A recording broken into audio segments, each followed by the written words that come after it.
What you're about to see is a real-life story, taken from the files of the police racket and bunco squads, business protective associations, and similar sources all over the country.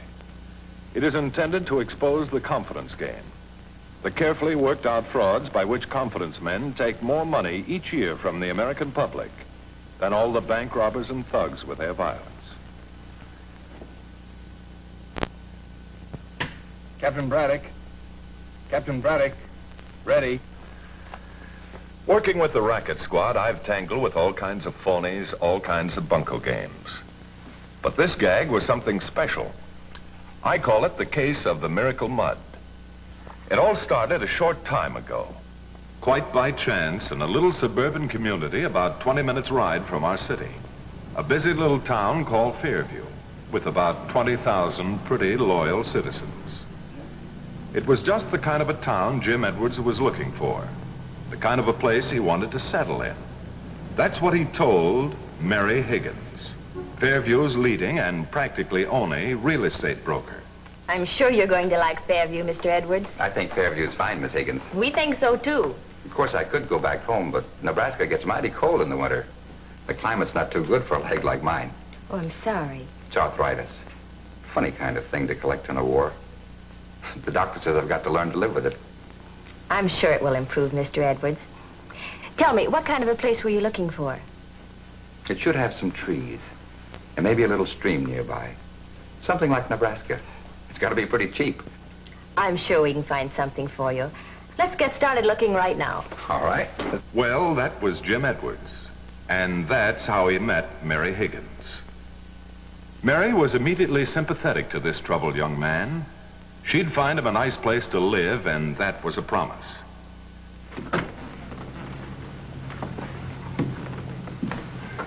Well, I think I've showed you about everything, Mr. Edwards. I hate to be such a tough customer. It's just that I know exactly what I want. I don't think we're going to find Nebraska in Fairview. Maybe something out a ways. Something with trees around it. Maybe a little stream nearby. Water and trees. Would you mind a little mud and swamp thrown in? Well, I don't think you'll like it, but it's only a few minutes from here. Come on, let's take a look. Hop in. Not much to look at, is it? It was old man Horton's place. He died several years ago, and the bank owns it now.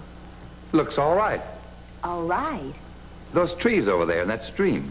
What about the mud and swamp over there? I don't have to go over there, do I? Let's take a look at the house.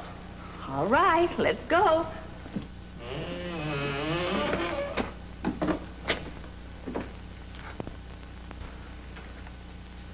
Kind of beat, isn't it?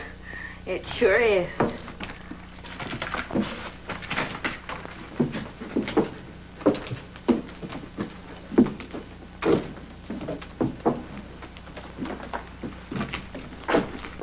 How much would I have to pay for it?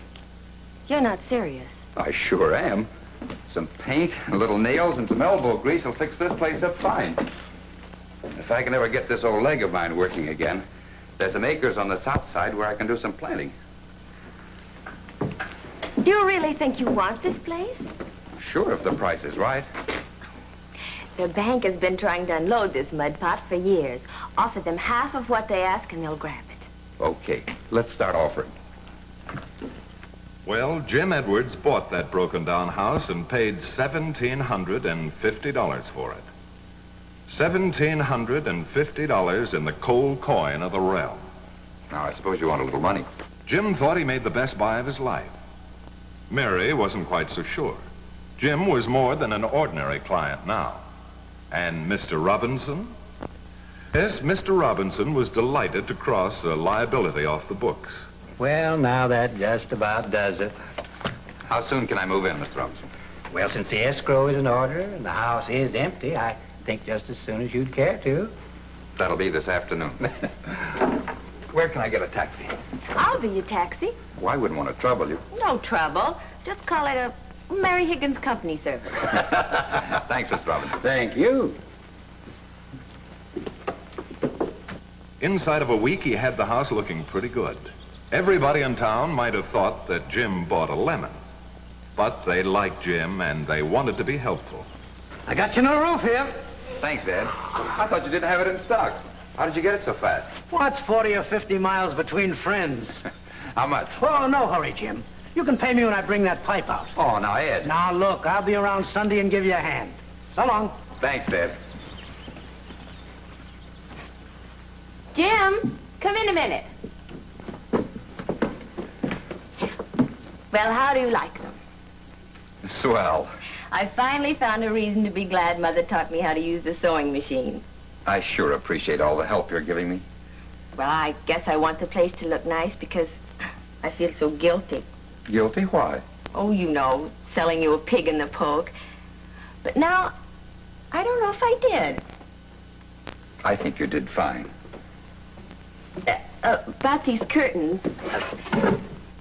6 weeks passed, and by now Jim knew everybody, and everybody knew Jim.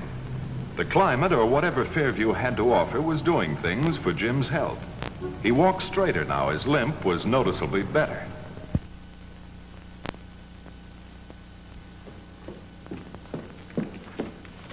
Jim! Jim! Right here, Mary.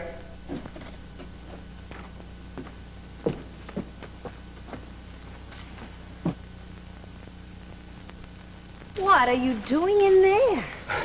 Sort of taking a bath, I guess. I don't always understand everything I see. I know it'll sound kind of funny, but a few weeks ago I was walking around back here and I found this hot spring. Well, I guess I've tried everything else for my legs, so I figured I'd try that too. I see. The first time I dunked myself, I thought I felt a little better, a little less pain. Do you really think the mud had something to do with it? Well, I wasn't sure about it then, so I came here almost every day, about a half hour each time. Got to be a regular habit. I thought it was a crazy thing to do. That's why I didn't tell you about it before. But whatever's in that mud has done wonders for me. It's hardly believable. I know. Look, 2 months ago, I couldn't raise this leg an inch. Now look, you know something? I think I'm going to be able to work those 3 acres out on the south side myself. Oh, Jim, that's wonderful. Come on. It's just unbelievable, Ed, but he gets along wonderfully now. That old mud? Oh, Mary. Believe what you want, Ed, but it's true. Go on. All right, I will.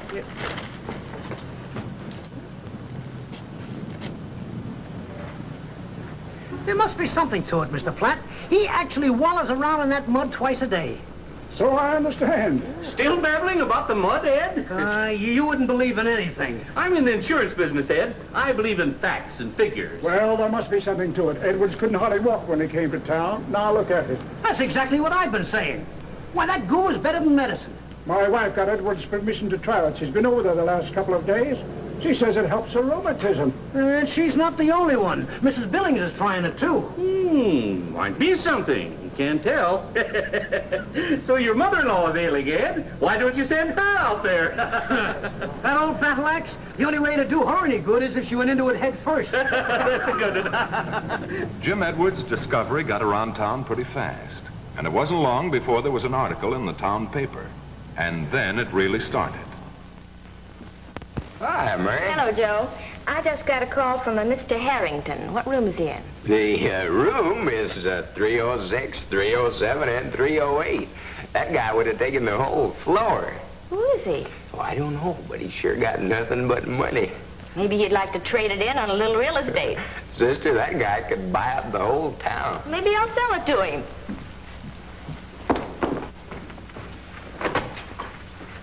Mr. Harrington sent for me. I'm Mary Higgins. Oh, yes. This way, please. Yes. Wire and tell him what I said. I'll check with you on this new project tomorrow. Right. Bye. Mr. Harrington, this is Miss Higgins. Of the Higgins Real Estate Office, the leading realtor in town. Oh, yes, and practically the only one in town. Did you arrange for the limousine, Peters? Oh, yes, sir. It's out front now. Good. I think you can help us, Miss Higgins. I'd like to look at the Williams property. Williams? The man that owns the swampland, where you people have been going for mud baths. Oh, you mean Jim Edwards? Oh, yes. Edwards, that's it. Yes, I'd like to examine it and possibly purchase it. Well, I don't think it's for sale. Money talks, young lady. If there's enough profit for this young gentleman, he'll sell. Got the sample jars, Peters? Oh, yes, everything is ready, sir. Can you spare the time to go out with us? I suppose so. Oh, but, Mr. Harrington, those calls from New York, we're expecting them any minute now. Oh, they'll have to wait. This is more important. Oh, yes, sir.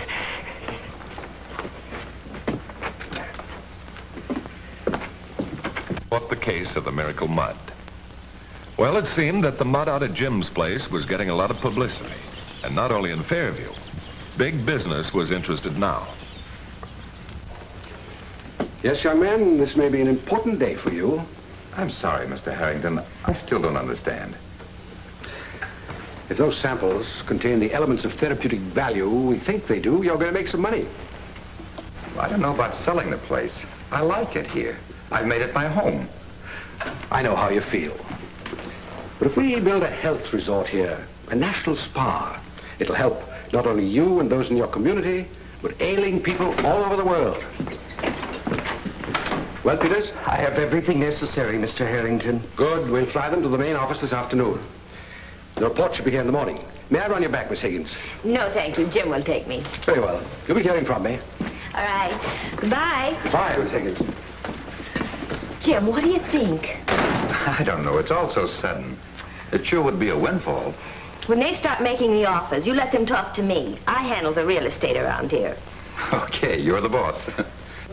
What's it all about, Harry? I broke up a bridge game because of you. The old lady's plenty sore. Hold your horses, Charlie. This is more important than 1,000 bridge games. Just got your call, Harry. What's on your mind? I can't get anything out of him. What's all the secrecy? It's this Edwards property. Oh, that mud again. Don't be so smart. This is the most important thing that ever hit Fairview. What makes you think that? There's a Mr. Harrington in town. He's vice president of the National Corporation. I heard he's one of the biggest health resort operators in the country. What are you talking about? If anybody's going to build a health resort around here, why shouldn't it be us? If we boys get together, we can buy the property and finance the building ourselves. Oh, maybe we could. Why should anybody else get the profits? Why can't it be a community proposition where we all share? Well, count me in, Harry. Billy's been laying in that mud for a week now for a rheumatism. We might as well keep it in the family. Okay. But first, I want to make sure of the report on the sample analysis before we make any bids on the property. Well, if I know these fellas, they're not going to let loose of that information. Don't worry about that. 2 minutes after the report comes in, I'll know about it.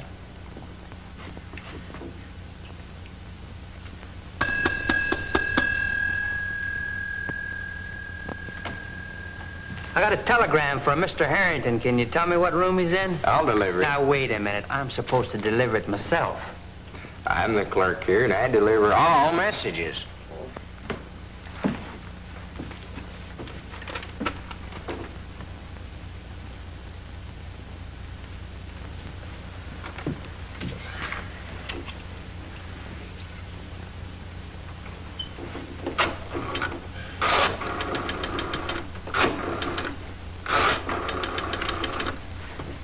Hello, Mr. Robinson? Yeah, it just came in. I'll read it to you. Here it is. Specimens Fairview deal show tremendous possibilities. Contents superior to Georgia Spa and Hot Springs developments. Suggest immediate purchase of property. It's signed Martin O. Moss, President. Well, thanks, Joe. Thanks a lot. I'll call the boys now. So long.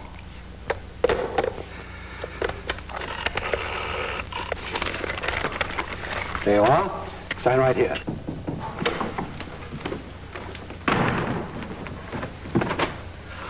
Hello, Mr. Jim. I've been looking all over for you. How do you do, Miss Higgins? Right here, Mr. Edwards. But It's all right, Mary. Mr. Harrington has made me an offer, and I've accepted it. I thought I was going to handle the business. But you couldn't do any better. $10,000 for some land that I bought less than a month ago for $2,000. But Mr. Robinson and some of the men in town would like to make an offer, too. They think that if there's to be a resort here, they should be the ones to build it. I can appreciate their intentions, Miss Higgins, but building resorts is our business. We've got 17 of the finest health institutions in the country. We'll build something here that the town and Mr. Edwards can be proud of. We have this happen in almost every community we've negotiated. But it isn't every community that can raise $150,000 for medical and building facilities. I advise you to sign it, young fellow. Personally, I'd like to get to work on this project immediately. Please, Jem, think it over. I know what I'm doing.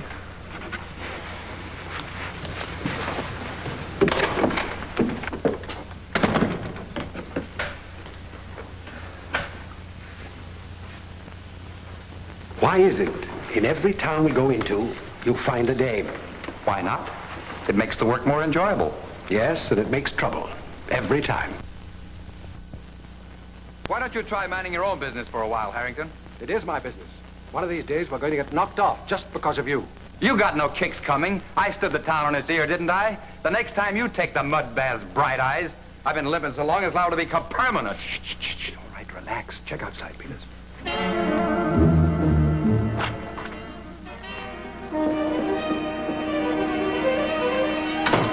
You're right. It was that dame out there. She was listening. She probably heard everything. Better check on it, Jim.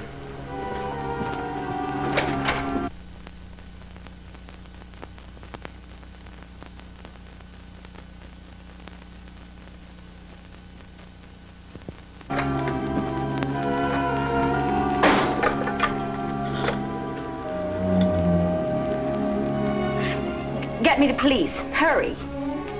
Hey, Jim! Hi, Ed. I'm in a hurry. Hey, what goes at the hotel? Did you sell the property yet? Yeah, all sold. I'll see you later, Ed. But I'm positive. I was standing right by the door and I heard it.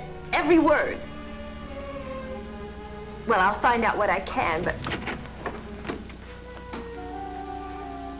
but I'm sorry, Mrs. Richards. The house isn't available to be shown yet. Yes, I'll get you the keys the first of the week. Thank you. Goodbye. Who are you calling, honey? Just a client, Mrs. Richards. Mrs. Richards? I don't know any Mrs. Richards. I thought I knew everybody in town. Well, that's just it. She's just moving in.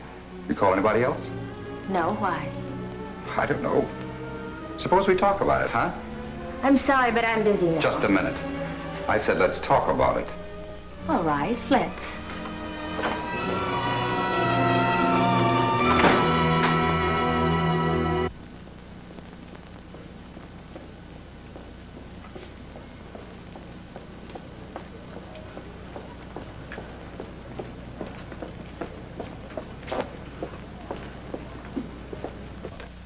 Fairview Sheriff had finally gotten to me, and I told him not to do anything to scare off our pigeons until I could get out there. Meanwhile, Harrington's money bags had gotten to him, and a meeting was underway at the hotel. As chairman of the community committee, I feel that you have no right to the property. We should be the one that build. Fairview's dollars belong in Fairview's pockets. Gentlemen, please. I can understand how you feel, and I think we can work something out. But you can't, Mr. Harrington. Mr. Anderson would be furious. I'm a partner of Anderson's, and I make company policy, too. That'll be all, Peters. I'll tell you what I'll do, gentlemen. I think I can maintain the policy of the company and satisfy you as well. Now, we planned to duplicate our hot springs project here at a cost of approximately $150,000. If you gentlemen can raise $50,000, which is equal to 1/3 of the stock, you have a deal. What do you say? You've got a deal. It'll have to be in cash, Mr. Robinson. Anderson's a tough man to handle. Don't worry, we'll have a certified check for $50,000. Good. Now, our plane leaves in 2 hours. I'll have the necessary papers drawn up, and I'll take that check to New York with me. Fine. All right, boys, let's get on to the bank.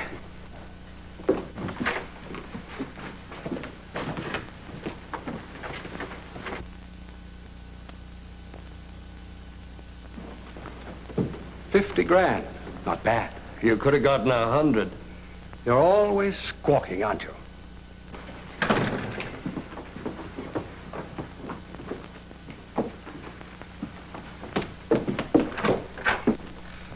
Well, did she hear? Yeah. Did you get to her before she called anybody? I don't know. I'm not sure. Well, I've got a little news for you. I've called the police. They should be here any minute now. You're smarter than that, Mary. You didn't call the police. You'd hardly tip us off. She hasn't talked to anyone. We can't take any chances. We gotta get out of here. The boys are putting up $50,000. Is it worth a gamble? I'll take the odds. Come on in here. Exactly 2 hours later, Robinson and his pals had the money and were hurrying to deliver it. That's probably them. See that everything's all right in there. Mr. Robinson, gentlemen, we're just ready to leave. We haven't got much time to catch that plane. $50,000 is a lot of money to raise. You've got it? Right here. Certified check for $50,000. Negotiable in any bank in the country. Mr. Robinson! I assure you, gentlemen, our project will have better construction than this hotel. Well, I think everything's in order now. There won't be any trouble with that president of yours, Wilder. Oh, no. You just leave that to me.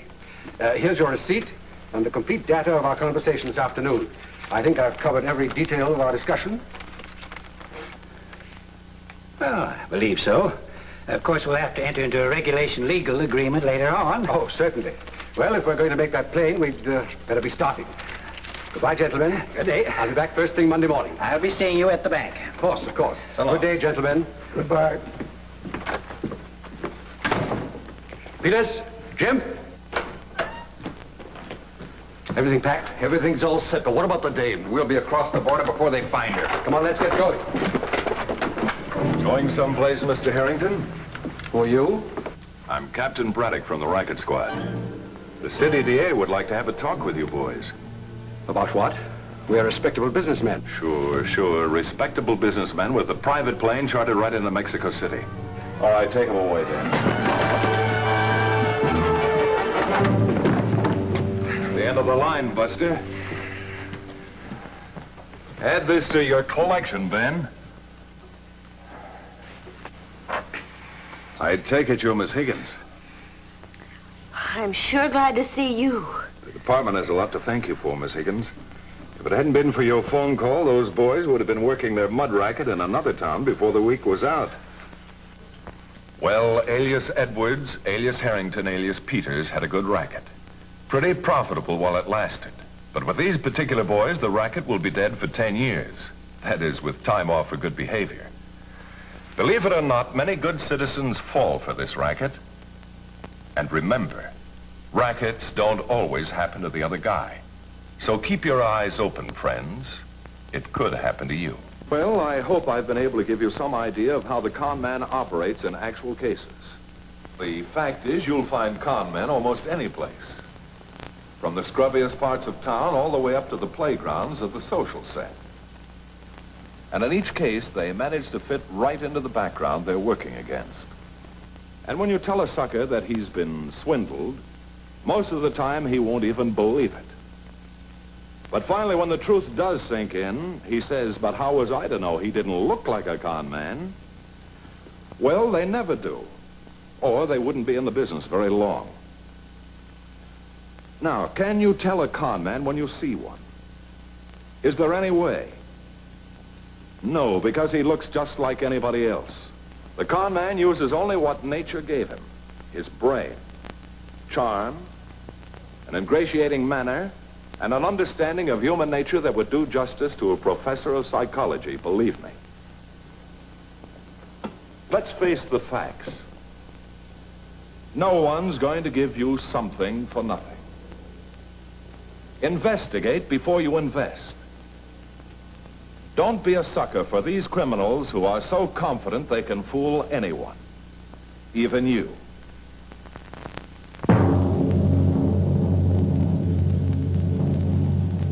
See Racket Squad next week, same time, same station.